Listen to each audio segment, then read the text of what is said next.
Ya, terima kasih. Eh, saya sebenarnya dulu ya nggak kepikiran sampai menjadi seorang mualaf. Ya mungkin karena suami Muslim, jadi saya waktu itu sebelum menikah itu saya udah masuk Islam. Itu pun masih karena ikut ya, bukan karena hidayah, belum. Saat itu saya belum mendapatkan yang namanya hidayah itu apa. Ya setelah ya sempat ada pertentangan dari keluarga, tapi saya akhirnya tetap menikah juga secara Islam, dan saya benar-benar yang menjalani sebagai seorang muslim, sholat atau apa itu setelah pernikahan 10 tahun. 10 tahun itu saya terombang-ambing, kadang pulang ke rumah orang tua, ke gereja lah, macam-macam. Dan itu memang luar biasa, 10 tahun itu cobaannya luar biasa, karena saya mungkin waktu itu kosong, nggak ada apa ya, nggak punya iman ya, kesini enggak. Ya suatu saat saya kan punya anak satu cowok, saat itu masih satu. Tapi anak saya itu saya masukkan ke sekolah Islam. Dari kecil saya panggilkan guru ngaji, termasuk Mbak Fani ini. Waktu itu belajar Iqro. Anak saya masuk Aisyah. Itu semakin bertambah besar, SD kalau nggak salah. Itu sering apa ya? Ada pelajaran agama yang anak kadang bertanya, "Mah, ini kamu gini-gini." Saya bingung saat itu, saya nggak tahu apa-apa itu. Terus suatu saat saya udah mulai ketertarikan, tapi saya mungkin masih belum terpanggil atau bagaimana. Terus akhirnya suatu saat itu anak saya itu, karena saya tahu di sekolahan harus diajarkan sholat kan, paling enggak kan ada pelajaran agama Islam. Dan saat itu saya nyuruh ke anak saya supaya sholat. Dia dengan entengnya dia ngomong, "Mama aja, papa nggak pernah sholat." Walaupun suami saya Muslim, tapi memang saat itu suami saya belum mungkin dulu sholat, tapi menikah sama saya belum pernah lihat suami saya sholat. "Mama, papa aja nggak sholat, ngapain?" Saat itu saya kayak dihantam, dek. Pertama itu, kok gini ya jawaban anakku gitu. Terus beberapa kali lagi, karena ada tuntutan saat itu, orang tua paling enggak membimbing anaknya suruh sholat saat itu ya, karena tuntutan sekolah mungkin ya. Terus beberapa kali lagi saya seperti itu lagi. Jadi saya seolah-olah kayak dihantam setiap hari. "Mama, papa aja nggak pernah sholat, aku nggak mau sholat terus," saya gitu. Terus lama-lama saya merenung, hidup saya itu mau dibawa kemana gini. Saya nggak sholat, saya nggak ke gereja juga. Ya itu, lama-lama saya kok seperti ingin tahu belajar sholat itu gimana sih gitu. Terus saat itu saya punya teman, suaminya itu mau berangkat umroh. Saya nggak tahu kalau mungkin di sana yang saya tahu pasti ke sana doanya pasti dikabul. Cuma saya belum yakin. Saat itu saya nitip surat. Tapi saya kasih surat itu untuk Allah. Saya nggak tahu nanti mau ditaruh di mana gitu. Saya minta didoain, saya kepingin macam-macam deh. Nah, begitu suami teman saya mungkin udah sampai di Mekah atau apa ya, saya kok tiba-tiba ingin belajar sholat. Saya saat itu nggak punya mukena, nggak punya apa, saya pinjam ke teman. Tapi saya hanya belum tahu belum tahu doanya apa. Cuma aku melu sholat gitu. Saya saat itu ke teman saya kaget, itu istrinya yang suaminya berangkat umroh itu. "Oh iya, ayo belajar." Tapi cuma gerakan aja, saya belum belajar apa-apa.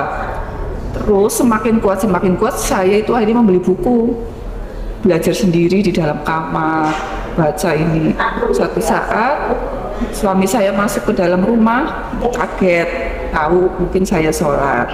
Semenjak itu suami saya akhirnya dia mencari, maksudnya mencari ke yang lebih berilmu ya, mungkin dia kepengen ngimamin, cara ngimaminnya itu bagaimana, akhirnya ya itu alhamdulillah suami saya jadi akhirnya ikutan sholat. Ya itu Pak, perjalanan-perjalanan itu hampir saat itu hampir rumah tangga saya memang hampir lepas saat itu karena memang pondasinya nggak ada. Kita sering ya kadang berantem ini dan itu karena nggak ada akidah yang kuat dalam rumah tangga saya. Tapi alhamdulillah di saat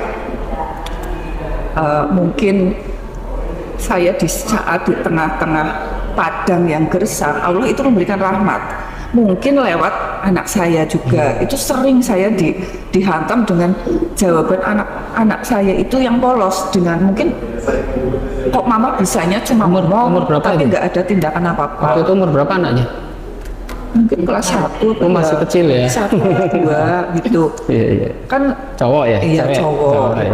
itu sering seperti itu. Ya itu sedikit-sedikit yang bisa saya itu sampai mungkin Allah itu memberikan hidayah, terus saya hanya mencari tahu dan tahu, terus saya kepingin bertemu orang-orang baik yang bisa menuntun saya. Alhamdulillah saya ketemu Mbak Fani, terus ketemu siapa akhirnya ternyata Islam itu nggak cuma sholat ya. Sudah belajar gini, saya belajar pakai hijab. Saya penasaran dengan Al-Quran, tapi saya saat itu impossible, saya nggak mungkin bisa. Tapi ternyata Allah itu berkehendak lain. Alhamdulillah saya sudah bisa baca Quran. Sudah dengan belajar di rumah Quran lah, mencari guru dengan metode ini. Alhamdulillah sampai sekarang, alhamdulillah saya sudah ya dikatakan bisa ya. Saat itu ya memang keberatan, tapi orang tua saya bijak. Poin segede tua, pilihanmu seperti itu, ya udah dijalani. Ya udah orang tua saya alhamdulillah nggak, sampai sekarang pun orang tua masih non muslim, adik saya masih non muslim juga. Kalau saya dulu itu di Katolik kan karena ya mungkin karena turunan ya, karena orang tua ya, dan saat itu saya nggak mendalami sebagaimana di Katolik kan yang terkenal kan liturgi. Jadi tidak mempelajari Injil itu sebagaimana itu enggak, kita hanya setiap hari nanti ini udah ada urutannya gini-gini. Jadi saya sendiri itu ya hanya sebagai anak misdinar, anak ini jadi nggak terlalu apa ya, di Katolik itu nggak terlalu fokus ini pengupasan Injil itu enggak. Jadi dan perbedaan yang saya alami itu saya cuma dulu pernah heran, saya suruh ngaku dosa sama Romo, cuma aneh aja gitu loh, kok dosa saya dikasih tahu orang ke orang sampai sebegitunya. Cuma yang namanya ya lah pengakuan dosa itu saya cuma sekali aja dalam hidup itu, karena penasaran gitu. Katanya kalau udah ngaku dosa udah bersih lah gitu, ya diampuni gitu. Ya cuma itu, tapi saya nggak ada kemantapan memang. Ya setelah saya memeluk agama Islam, Masya Allah ternyata semua kehidupan, semua apa itu ada dalam Al-Quran.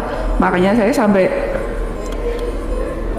sampai hal kecil, kita makan, kita minum itu harus bagaimana, kita mau masuk kamar mandi, toilet itu bagaimana, kita bangun tidur, semua itu ada. Makanya saya dulu perasaan di Katolik tuh nggak ada seperti itu gitu loh.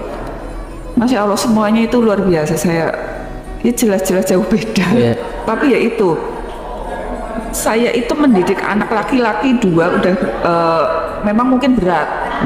Karena ya mungkin yang getol sekali saya kalau suami saya pribadi itu mungkin santai dan ya udah seperti itulah gitu. Jadi saya itu kepinginnya menuntut anak-anak saya seperti ini. Ya Allah saya kepingin, karena saya kadang iri lihat ya Allah anak laki-laki ke masjid ini dan itu. Saya memang masih jauh karena mungkin saya berat. Ya nggak tahu itu, saya cuma ya Allah mudah-mudahan, saya cuma berharap sama Allah, udah itu aja sih. Ya ujian memang nggak ada berhentinya. Saya ujian dikasih sakit luar biasa sampai operasi beberapa kali, tapi saya nggak nggak namanya siapa gara-gara yang mlebu Islam, enggak, saya nggak kepikiran sampai segitu. Cuma saya memang ini ya, jangan sampai kamu menyerah hanya seperti ini kok terus nanti kamu balik lagi.